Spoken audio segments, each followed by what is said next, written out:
শুভ সকাল বন্ধুরা। আজ পঞ্চম দিন। আমি এখন খাংসারে আছি। তোমাদের এটা সকালবেলার খাংসারের ভিউটা দেখাচ্ছি।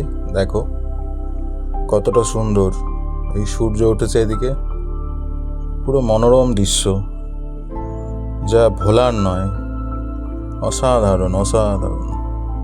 এতটা সুন্দর যা ভাষায় বর্ণনা করা সম্ভব নয়। সূর্যটা দেখো, খুব সুন্দর লাগছিল। ঠান্ডা তো ভালোই ছিল, তার মধ্যে রাত্রেবেলা ভালোই ঠান্ডা ছিল। সকালবেলা এই সূর্যের আলো এতটা সুন্দর লাগছে। এখন সকাল 8টা বাজে। আমি আমার ট্রেকিং শুরু করছি তিলিচো লেকের উদ্দেশ্যে। চলো তোমাদের পুরো রাস্তাটায় কিছুটা কিছুটা করে দেখাবো, দেখতে থাকো, খুব সুন্দর লাগবে।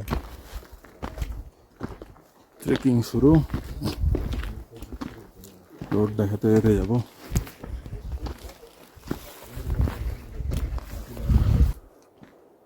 তিলিচো করা খুব চাপ, ট্রেক খুব চাপের। যাচ্ছি ধীরে ধীরে, চলো তোমাদের দেখাচ্ছি ট্রেকিং।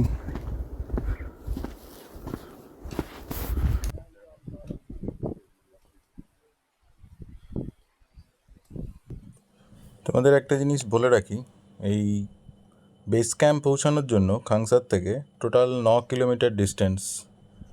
রাস্তাটা খুব একটা ভালো না, ভালো না বলতে ভালোই না, উঁচু নিচু, এবড়ো খেবড়ো রাস্তা, পাথর, সেগুলোর মধ্যে দিয়ে হেঁটে হেঁটে যেতে হচ্ছে। দুজন সঙ্গী পেয়েছিলাম, তারা নেপালি, তো একসঙ্গে আমরা 3জন মিলে আমাদের যাত্রাপথের উদ্দেশ্যে রওনা হয়েছি। দেখি চলো কতটা যাওয়া যায়, কখনো চড়াই কখনো উতরাই।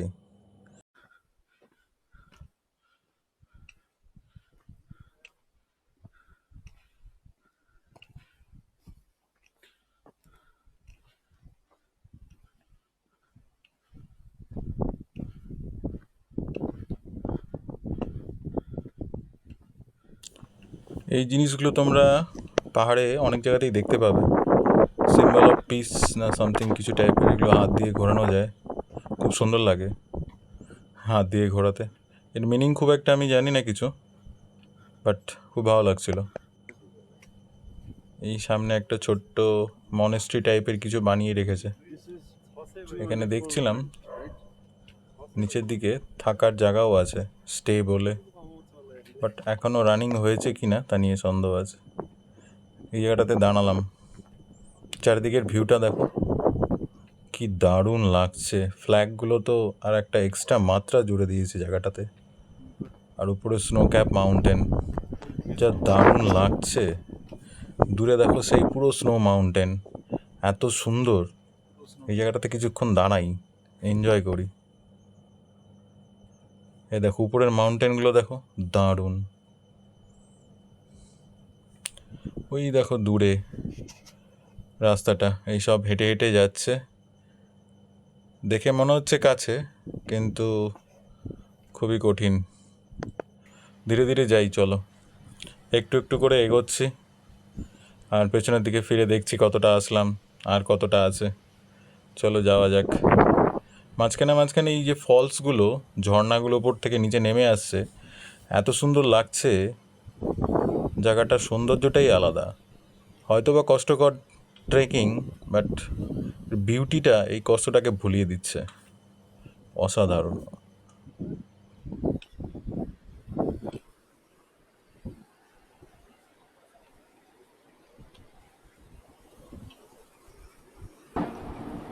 এই দেখো দুজন এখানে ঠান্ডা জলে হাত মুখ ধুয়ে নিচ্ছে। আমার আর সাহস হচ্ছে না এর মধ্যে হাত মুখ ধোয়ার, তো আমি এখানেই দাঁড়িয়ে থাকবো, দেখি ওরা আসুক।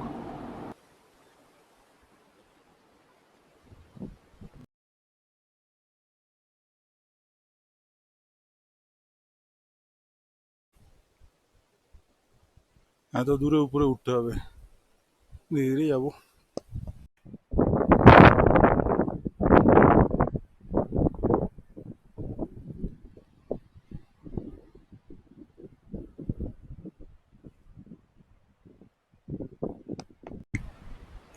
দেখো এই রাস্তা চড়ে আমাদের উঠতে হবে ওই উপরে। কি কি ফাটবে বুঝে নাও। আর বললাম না। সাইডের দিকে তাকাতে খুব ভয় করছে, তো আর খুব একটা তাকালাম না। ক্যামেরাটা একটু জাস্ট এদিকে ওদিকে ঘুরিয়েই সরসর করে সামনের দিকে এগিয়ে যাচ্ছি। চলো ওই সামনে ওখানে দাঁড়িয়ে তারপরে ভিডিও করবো। ভয় লাগছে খুব যেতে, ধীরে ধীরে যাই। পুরো ব্রিজটা নড়ছে।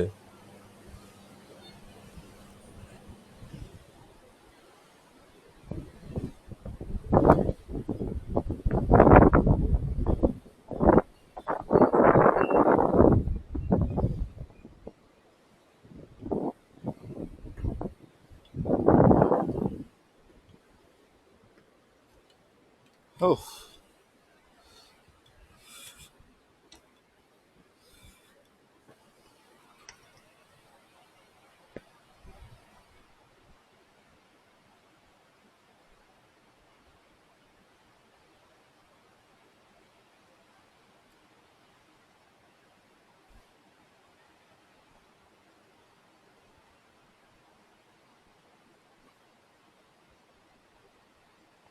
উপরে উঠতে উঠতে কী কী যে ফাটছে সে আমিই বুঝছি।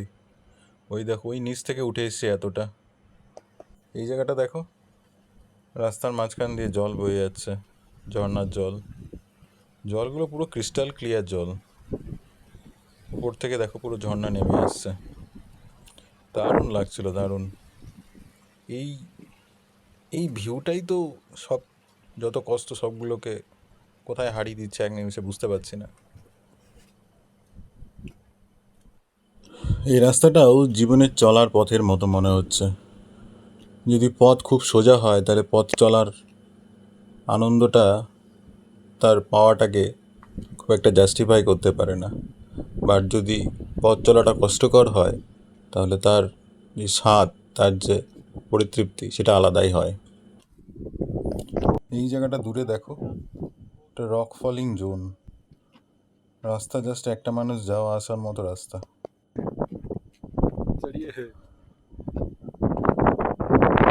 এখানে তো রাস্তাই নেই বলতে গেলে, কোনো মতে কেটে কেটে রাস্তা। নিচে যদি একবার পড়ি তাহলে তো শেষ। এতটা রিস্কি রাস্তা, স্টিকগুলো না থাকলে মনে হয় নামতেই পারতাম না, এমন মনে হচ্ছে। নিচ থেকে যা লাগছে দেখতে, এখনো যেতে নদীটা ওপর থেকে নেমে আসছে, 1 ঘন্টা লাগবে। এত সুন্দর লাগছে। নামতে হবে, আবার উঠতে হবে। সামনে দেখো গাধাগুলো নেমে আসছে, মানে উল্টো দিকে যাচ্ছে আবার খাংসারের দিকে। এরা আমরা যখন রওনা দিয়েছিলাম তখন এরাও তিলিচো বেস ক্যাম্পের দিকে রওনা দিয়েছিল, এখন ওরা ফিরছে।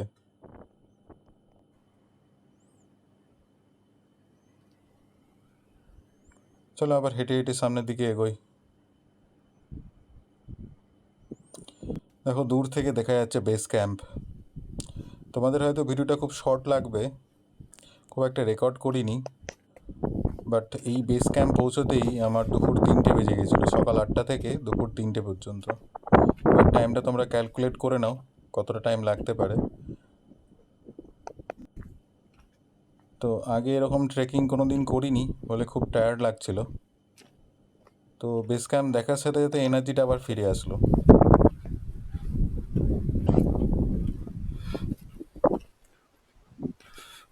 বন্ধুরা, তিলিচো বেস ক্যাম্প পৌঁছে গেছি। I just reached Tilicho base camp.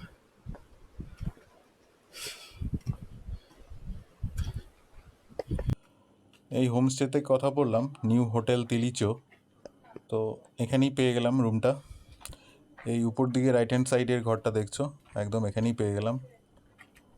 1500 rupees, 3জনে আমরা পেয়ে গেলাম একটা ঘর।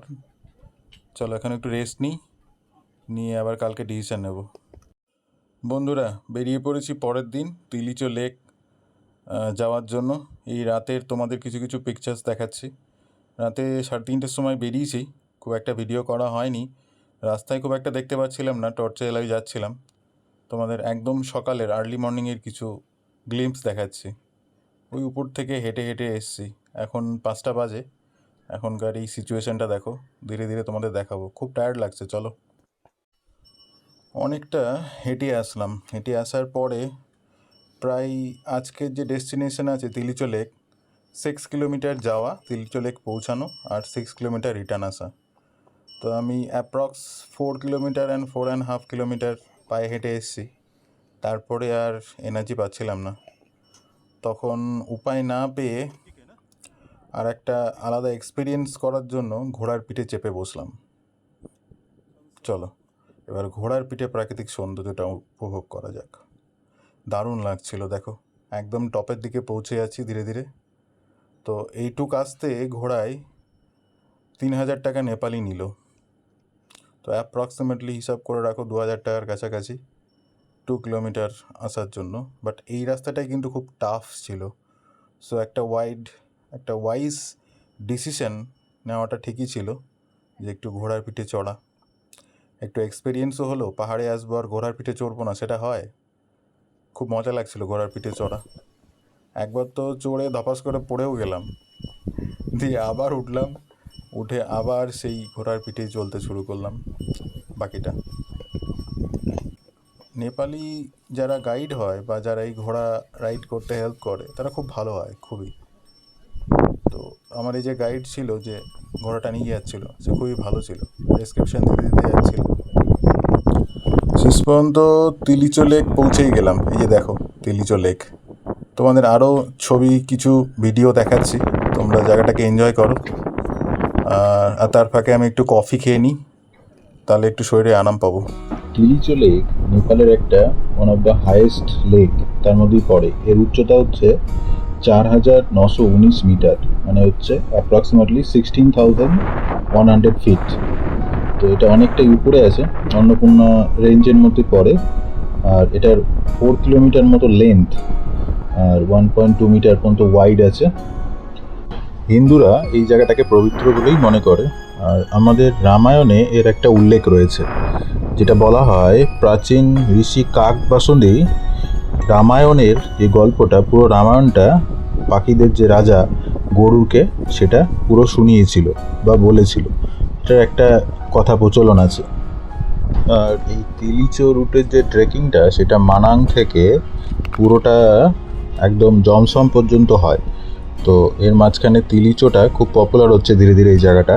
তো এইখানেও একটা পূর্ব দিকে কোথায় একটা বলছিল, তো সেখানে একটু মানে ক্যাম্পিং, একদিনের ক্যাম্পিং করে তারপরে আবার সামনের দিকে এগিয়ে যায়। তো এটা একটা ট্রেকিং রুট, লং, যারা ট্রেকিং করে তাদের জন্য একটা রুট। লেকটা কিন্তু খুব সুন্দর দেখতে, পুরো ব্লু কালার একদম সামনের দিকে। আর একটা জিনিস বলে রাখি, এখানে একটাই ছোট্ট ক্যাফে বলতে পারো, দোকান বলতে পারো টাইপের আছে। তো সেখানে কফি পাওয়া যাচ্ছে, দু একটা ছোটোখাটো জিনিস, হট চকলেট পাওয়া যাচ্ছে, চা পাওয়া যাচ্ছে, কিন্তু দাম খুব। লাল চায়ের দাম হচ্ছে 200 টাকা কাপ, আর কফি 300 টাকা কাপ, আর চকলেট তো 600, 700, কিছু কিছু হাজারেরও জিনিস আছে, নেপালি বলছি। তো খুবই কস্টলি, যেহেতু জায়গাটা খুব রিমোট প্লেস, তো খুবই কস্টলি। তো আমি একটা কফি খেলাম জাস্ট, তার থেকে বেশি আর খরচ করার ইচ্ছা করছিল না। বাট সেরকম ওই জন্যই জাস্ট কফি খেলাম একটা, জায়গার ভিউটা এনজয় করছিলাম। জায়গাটা দেখতে খুবই সুন্দর লাগছিল, মনে হচ্ছিল স্বর্গে পৌঁছে গেছি। চারিদিকে বরফে ঘেরা পাহাড়, আর তার মাঝখানে আমি।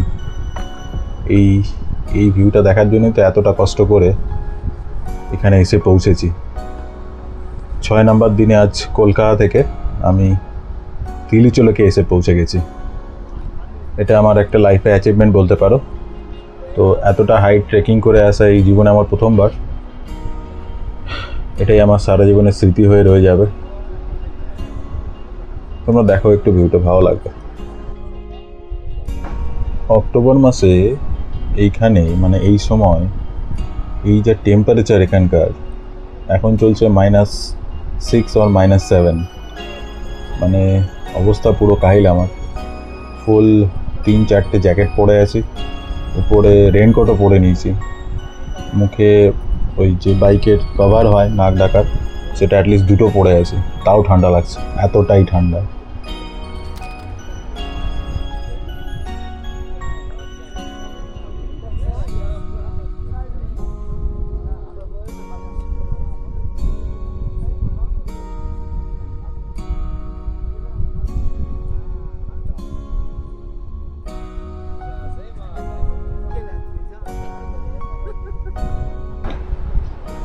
খুব বেশিক্ষণ দাঁড়ালাম না, ভিউটা এনজয় করছি, করে এবার ফেরার পালা, চলো যাই।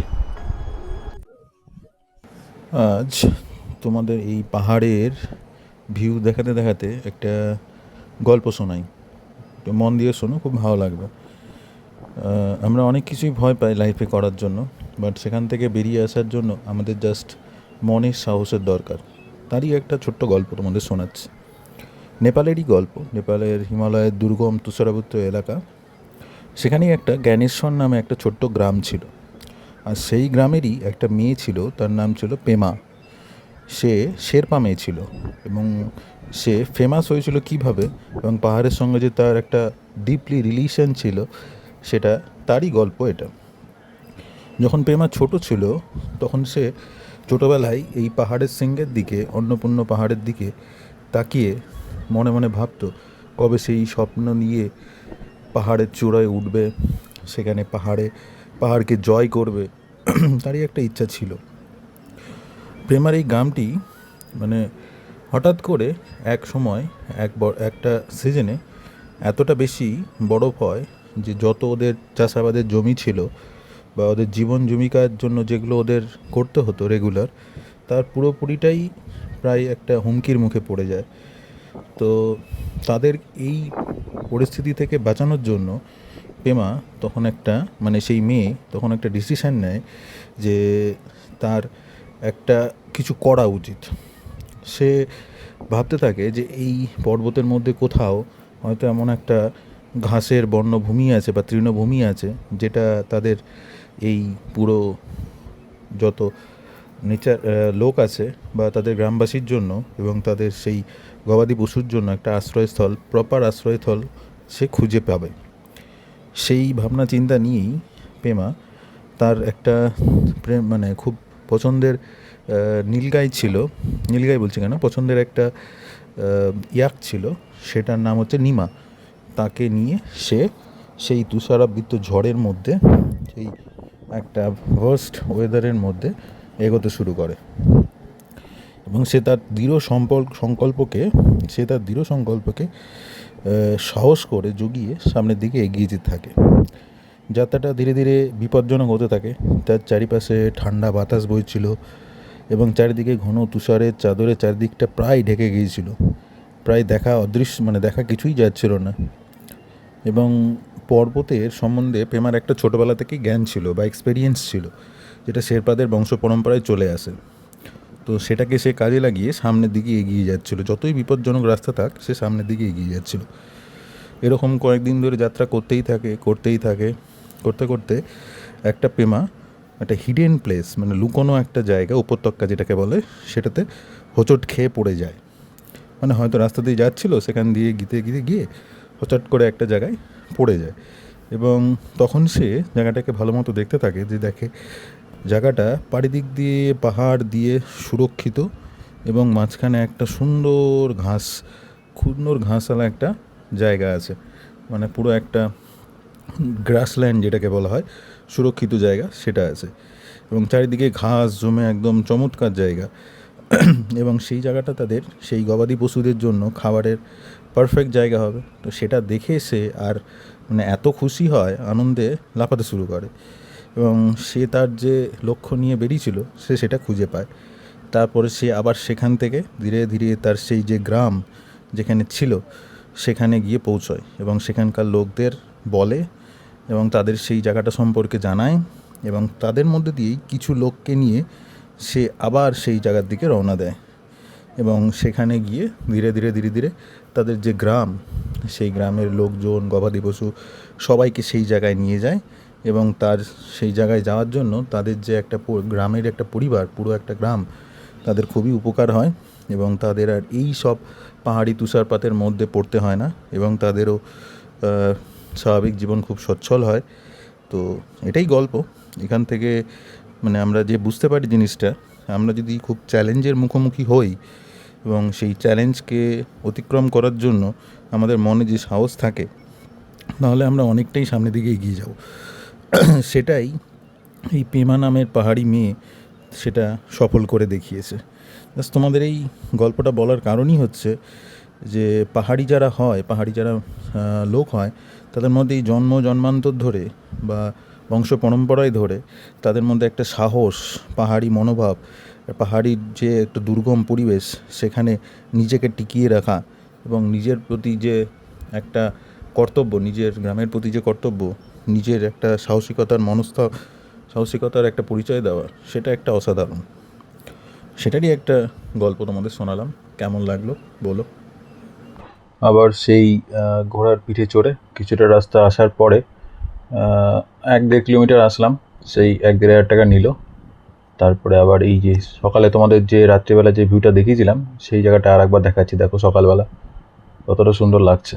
ধীরে ধীরে এখন নিচের দিকে নামছি, বেস ক্যাম্পের দিকে। এই দূরের পাহাড়গুলো দেখো কত সুন্দর লাগছে, আর ওই দূরে সেই বেস ক্যাম্প।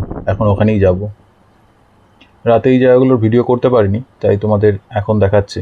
দেখো জায়গাটা খুবই সুন্দর, ট্রেকিং রুটটা খুবই অসাধারণ, দারুণ লাগছিল। চলো যাই, খুব টায়ার্ড হয়ে গেছি। ভিউ দেখতে দেখতে সামনের দিকে এগোই, আর গিয়ে একটু রেস্ট নেব, তারপরে দেখছি কি করা যায়। সেই পৌঁছেই গেলাম বেস ক্যাম্পে। সকাল রাত 3:30-র সময় বেরিয়ে এখন দুপুর 12টা বাজে। বেস ক্যাম্পের এই হলে এসে বসেছি, রেস্ট করছি একটু, দিয়ে ভাবছি এখন খানসা রিটার্ন করব। যা ভাবনা তাই কাজ, খুব একটা রেকর্ড করিনি, সোজা সরাসরি চলে আসলাম খানসারে একদম। চলো আজকে বেরোচ্ছি খানসার থেকে বাড়ির উদ্দেশ্যে। গাড়ি স্টার্ট দিয়ে দিয়েছি, গাড়ি ঠিক আছে, পেট্রোল ভরে নিয়েছি। আমি সোজা খানসার থেকে বেরোবো, যতদূর যাওয়া যায় রাক্সেল পর্যন্ত। মনে হয় না 70-80 কিলোমিটার বেশি যেতে পারবো, রাস্তা খুব খারাপ। 90 কিলোমিটার রাস্তা যদি ঠিকঠাক চলে যাই দেন আমি রাতেও চালাতে পারবো, বাট এই 90 কিলোমিটার রাস্তা খুবই খারাপ, খুব দেখে শুনে চালাতে হবে, আদারওয়াইজ প্রবলেম হয়ে যাবে। দেখে শুনে যেতে হবে, ঠিক আছে? চলো যাই।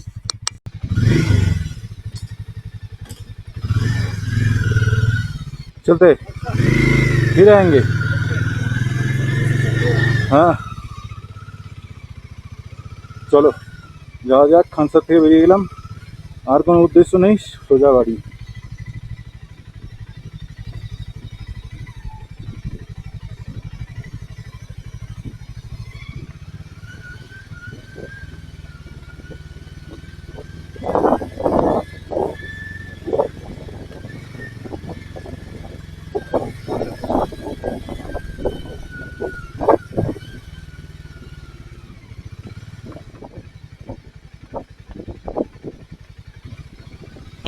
আজ 7ম দিন আমি বাড়ির উদ্দেশ্যে রওনা দিয়েছি। চলো আজ কাংসার থেকে আর কোথাও দাঁড়ানো নেই, সোজা এখন বাড়ির উদ্দেশ্যে রওনা। এখন হচ্ছে কতটা সময় লাগে যেতে সেটাই দেখার, আর তেমন কিছু ভিডিও করব না, যাওয়ার ভিডিও আর তেমন কিছু দেখাচ্ছি না। এই জাস্ট কানসার থেকে বেরোনোর আমার এই নেপালের ট্রিপটা, এই বাইকিং এক্সপিরিয়েন্সটা তোমাদের সবার কেমন লাগলো সেটা অবশ্যই জানাবে কমেন্টে। আর পুরো সিরিজটাই আমি দিয়েছি 6টা পার্টের মধ্যে, তোমরা দেখো, প্রত্যেকটা সিরিজই খুব ভালো লাগবে। তো তোমাদের একটা রাফ আইডিয়া হয়ে যাবে নেপালে তিলিচলক ট্রেকিং করতে গেলে তো কতটা কি প্রিপারেশান নিতে হয়, সেটার একটা রাফ আইডিয়া পেয়ে যাবে। তো তাতে তোমাদের সবারই ভালো হবে, যারা এখানে ফিউচারে আসছো তাদের জন্য খুব হেল্পফুল হবে। আমি চেষ্টা করেছি ডিটেলসগুলো দেওয়ার যতটা সম্ভব, তো যাতে তোমাদের খুব সুবিধা হয়, এটাই আমার উদ্দেশ্য ছিল, যে ট্রিপটা করা, একটা লাইভ মেমোরি হিসেবে রাখা এবং সবাইকে জানানোর ব্যাপারটা কতটা হেল্পফুল হয় সেটা। আর এই বিষয়ে আমি একটা নেপালে আসার আর তিলিচলে ট্রেকিং করার জন্য কতটা কি একটা ট্রিপ কস্ট হলো তার একটা ডিটেলস অবশ্যই দেব, সেই বিষয়ে তোমাদের একটা নেক্সট ভিডিওতে জানাবো। আজকের ভিডিওটা এই পর্যন্তই থাক। জয় হিন্দ, বন্দে মাতারাম। নেক্সট কোনো ভিডিওতে তোমাদের সঙ্গে দেখা হবে আবার কোনো একটা নতুন অ্যাডভেঞ্চার নিয়ে। চলো টাটা।